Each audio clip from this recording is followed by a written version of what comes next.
binanggit nyo po, 5 po ay sumuko po sa inyo, tapos yung 2 po, tama ho ba?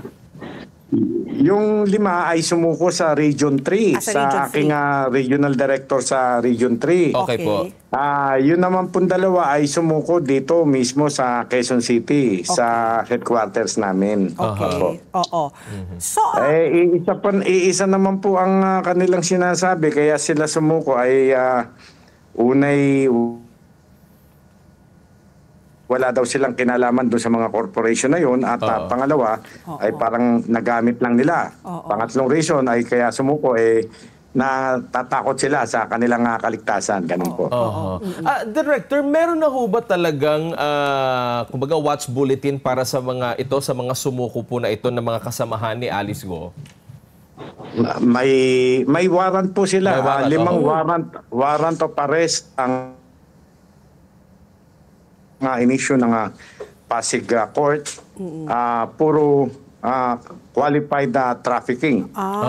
Ito pong kaso na ito ay non-bailable po ito. Qualified human trafficking. So Director Jimmy, baka pwede nyo ikwento, no? Ano yung ugnayan nitong 7 kay Alice Go? Mga kaibigan niya ba talaga ito? Kasi sa mga balita, linapitan sila at binayaran, no, para gamitin yung mga pangalan po nila sa pag-incorporate ng mga korporasyon. Pero meron ba silang ugnayan?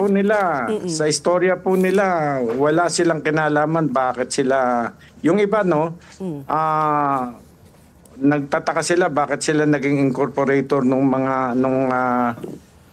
korporasyon na yun. Wala silang kinalaman bakit bigla na lang sila naging incorporator. Ganun po. Hindi, pero kasi binayaran daw sila ng tigto 20,000 di ba? So wala pong ganung istorya. Walang istorya na may wala po. Kasi okay. Director, narinig ko sa ibang mga news outlets, doon sa mga suko, may isang dating TV host. Tama ho ba? Nakasamang sumuko at ang reason daw po niya ay parang naging ahente lamang siya? Yes po. Sinasabi niya na yung kanilang online gaming ay may lisensya sa PAGCOR. At walang kinalaman doon sa sinasabi na bogus corporation ni Alice Go. Kaya ang sabi ko nga, ang advice ko nga sa kanila, yung mga ninyo na yan, claims ninyo na yan ay will be best trace out sa trial. Sabihin nyo yan sa hukuman, ang judge ang makakapagsabi na yan. So Director Jimmy, paano ito? Meron rin pong nasa balita na binigyan daw sila ng tigkakalahating milyon para daw magtago at magpalit ng kanilang tirahan dahil nga daw may kaso na nga na hinaharap po si Alice Go. Ano po yung kwento po dito?